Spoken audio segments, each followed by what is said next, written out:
Doctor Jaishankar शाही, BA तृतीय वर्ष, हिंदी साहित्य, प्रथम पत्र से संबंधित व्याख्यान में पुनः आप सबका स्वागत करता हूँ।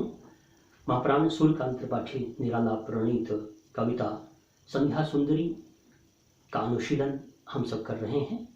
पिछले व्याख्यान में हमने शुरुआती अवतरण की चर्चा की थी, जिसमें हमने जाना कि किस प्रकार से संध्या का मानवीकरण किया है महाप्राण निराला ने। संध्या वहाँ सुंदरी के समान है, परी के सदृश है और रानी के सदृश है। संध्या के विभिन्न रूपों का चित्रण महाप्राण निराला कर रहे हैं।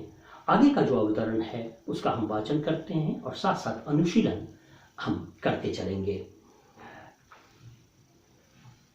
अलसता की सी लता, किंतु कोमलता की वह कली, सखी नीरवता के कंधे पर डाले बाह, छाह सी अंबर पथ से चली। नहीं बजती उसके हाथों में कोई वीणा, नहीं होता कोई अनुराग राग आलाप, नुपुरों में भी रुनझुन रुनझुन रुनझुन नहीं, सिर्फ एक अव्यक्त शब्द सा चुप चुप चुप है गूंज रहा सब कहीं। व्योमंडल में जगती तल में, सोती शांत सरोवर पर उस अलस कमलिनी दल में, सौंदर्य गर्विता सरिता के अति विस्तृत वक्ष स्थल में, धीर वीर गंभीर शिखर पर हिमगति अचल में, उत्ताल तरंगाघात प्रलयघन गर्जन जलधि प्रबल में, क्षिति में जल में, नभ में अनिल अनल में, सिर्फ एक अव्यक्त शब्द सा चुप चुप चुप है गूंज रहा सब कहीं। और क्या है? कुछ नहीं। सांझ रूपी सुंदरी परी के समान मेघ भरे हुए आसमान से धीरे धीरे वसुधा पर उतर रही है। महाप्राण निराला उसका पोर्ट्रेयल करते हुए चित्र बनाते हैं कि वह अलसाई हुई लतिका के समान है। अलसता की सी लता, एक अलसाई हुई लता या वल्लरी के समान वह सांझ रूपी सुंदरी की काया है। अलसता की सी लता उपमालंकार है, किंतु कोमलता की वह कली, साथ साथ वह कोमलता की कली के सदृश है। अलसाई हुई वल्लरी के समान है, अलसाई हुई लतिका के समान है, आलस्य की लतिका के सदृश वह सांझ रूपी सुंदरी है, किंतु वह कोमलता की कली के समान है। और सखी नीरवता के कंधे पर डाले बाह, और सांझ रूपी सुंदरी की एक सखी है नीरवता अर्थात निस्तब्धता। नीरवता या निस्तब्धता हम उसे कहते हैं जब कोई ध्वनि सुनाई न पड़े, बिल्कुल खामोशी, चुप्पी, स्तब्धता। तो वह जो नीरवता है वह सहेली है सांझ रूपी सुंदरी की। महाप्राण निराला कल्पना करते हैं तो वह सांझ रूपी सुंदरी अपनी सखी नीरवता के कंधे पर बाह डाले हुए छाह सी अंबर पथ से चली। आसमान के मार्ग से, अंबर के रास्ते से परछाई के समान, छाह के समान वह धीरे धीरे कदमों से वसुधा पर आ रही है, उतर रही है, चली आ रही है। दृश्यात्मकता, चित्रात्मकता, विजुअल इमेजरी, छायावादी कविता की यह बहुत बड़ी विशेषता। और प्रकृति का चित्रण छायावादी कविता की अप्रतिम विशेषता मानी जाती है। प्रकृति का चित्रण, यहाँ सांझ रूपी सुंदरी का चित्रण महाप्राण निराला कर रहे हैं और उसकी भंगिमाओं का चित्रण कर रहे हैं। उसके रूप के पल पल परिवर्तित छवि का चित्रण कर रहे हैं महाप्राण निराला। वो अलसाई हुई लता के समान है, वह कोमलता की कली के समान है और अपनी सहेली नीरवता के कंधे पर बाह डाले छाह के सदृश है। छाह सी उपमालंकार है और अंबर के पगडंडी से, अंबर के पथ से धरती पर उतर रही है, चली आ रही है। नाटकीयता, एक ड्रामेटिक क्वालिटी इस कविता में है। नहीं बजती उसके हाथों में कोई वीणा, और उस साँझ रूपी जो रूपसी है, सुंदरी है, उसके हाथों में कोई वीणा का आलाप नहीं हो रहा है। वह कलावंत है, वह कलाकार है, वह साँझ रूपी सुंदरी वीणा वादनी है। उसके हाथ में वीणा है, लेकिन उससे किसी प्रकार की झंकार, किसी प्रकार का आलाप उत्पन्न नहीं हो रहा। नीरवता है, निस्तब्धता है, किसी प्रकार की चंचलता कहीं नहीं है। तो नहीं बजती उसके हाथों में कोई वीणा, नहीं होता कोई अनुराग राग आलाप, और किसी प्रकार के अनुराग के राग का आलाप नहीं हो रहा। उस वीणा से कोई झंकृति नहीं निकल रही।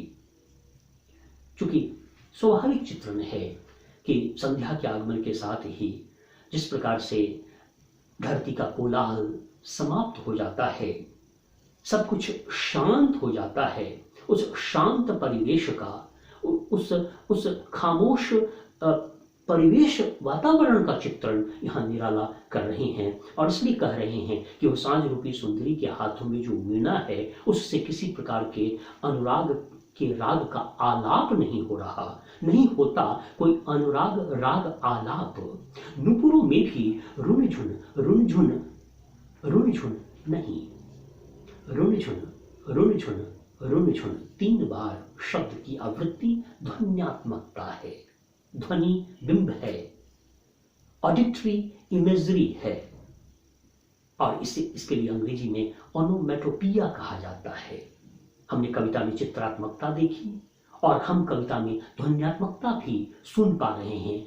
हम रुनझुन रुनझुन रुनझुन की ध्वनि सुन रहे हैं। हालांकि साँझ रूपी सुंदरी के जो नुपुर हैं, पायल, नुपुर को पायल कहते हैं, पायल से रुनझुन रुनझुन रुनझुन की ध्वनि नहीं निकल रही है। सब कुछ खामोश है, स्तब्ध है, चुप है। तो नहीं बजती उसके हाथों में कोई वीणा, नहीं होता कोई अनुराग राग आलाप। नुपुरों में भी रुनझुन रुनझुन रुनझुन नहीं, सिर्फ एक अव्यक्त शब्द सा चुप चुप चुप है गूंज रहा सब कहीं। सिर्फ एक शब्द गूंज रहा है। कवि कल्पना करते हैं कि पूरी सृष्टि में, पूरे दिगंत में चुप चुप चुप का एक अव्यक्त शब्द गुंजायमान हो रहा है। क्योंकि यह जो साँझ रूपी सुंदरी है, वह खामोशी का, साइलेंस का, चुप्पी का संदेश लेकर धरती पर पदार्पण कर रही है, धरती पर उतर रही है। तो कवि कल्पना करते हैं, कवि कहते हैं कि सिर्फ एक अव्यक्त शब्द सा चुप चुप चुप चुप शब्द की बार बार आवृत्ति है।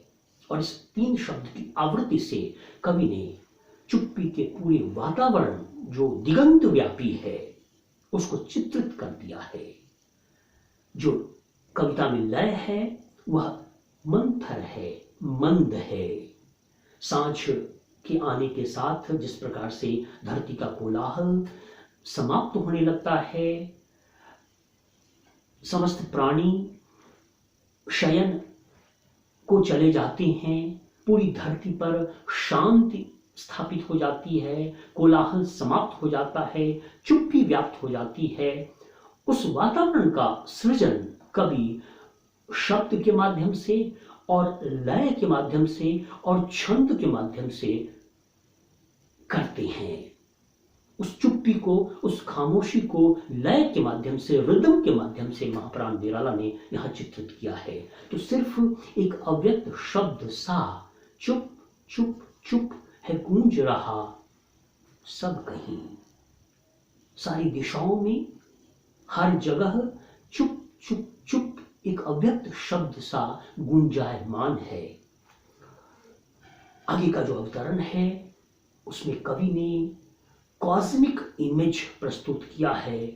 पूरे दिगंत में किस प्रकार से चुप्पी का वह शब्द, अव्यक्त शब्द गुंजायमान है, गुंजित है, उसको कवि ने चित्रित किया है। और अगला जो अवतरण है वह पंच तत्वों में किस प्रकार से, 5 एलिमेंट्स में किस प्रकार से स्तब्धता, नीरवता, चुप्पी छा गई है, उसका वर्णन महाप्राण निराला ने अद्भुत तरीके से किया है। देखें कैसे, व्योम मंडल में, जगती तल में, आसमान में, और जगती तल में, संसार में, सोती शांत सरोवर पर उस अलस कमलनी तल में, और सोती हुई वह जो सरिता है, और उसमें जो कमल के पुष्प हैं, कमल के पुष्पों के जो समूह है, उस पर चुप्पी छा गई है।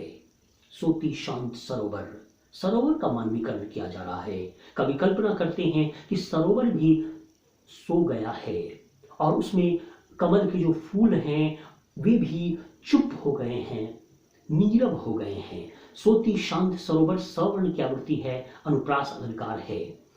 सौंदर्य गर्विता सरिता के अति विस्तृत वक्षस्थल में, और सौंदर्य से गर्वित, अपनी सुंदरता से, गर्व से भरी हुई जो सरिता है, उसके वक्षस्थल पर, विस्तृत वक्षस्थल पर भी चुप्पी छा गई है। सौंदर्य गर्विता सरिता, यहाँ भी मानवीकरण अलंकार है। सरिता को मानवीकृत किया जा रहा है।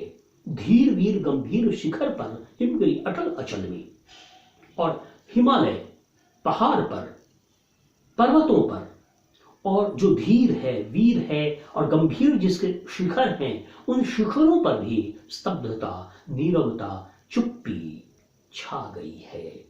सांझ रूपी सुंदरी के धरती पर आने के साथ समग्र अखिल भुवन में चुप्पी छा गई है।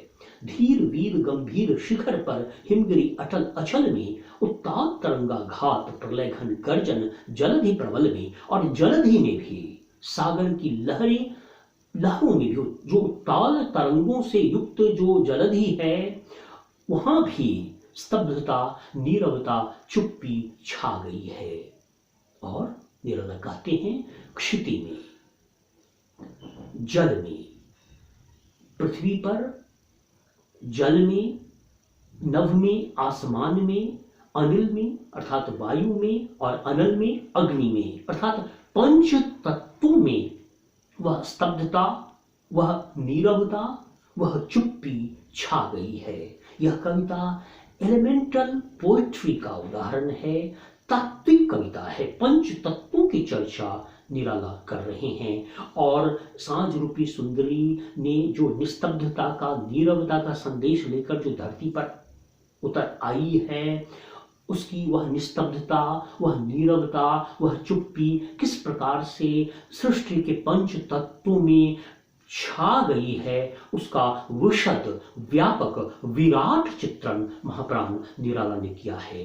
कविता में चित्रात्मकता है, विजुअल इमेजरी है, साथ साथ ध्वन्यात्मकता है। चुप चुप चुप जो अव्यक्त शब्द है वह दिगंत व्यापी है गूंज रहा सब कहीं, और क्या है, कुछ नहीं। महाप्राण निराला ने एक दिगंत व्यापी, विराट, विशद, उदात्त चित्र को नियोजित किया है, चित्र को प्रस्तुत किया है। इस कविता में किस तरह से निस्तब्धता, किस तरह से नीरवता सांझ रूपी सुंदरी के धरती पर पदार्पण करने के बाद पूरी धरती पर छा जाती है, उसका अद्भुत चित्रण महाकवि ने किया है इस अवतरण में।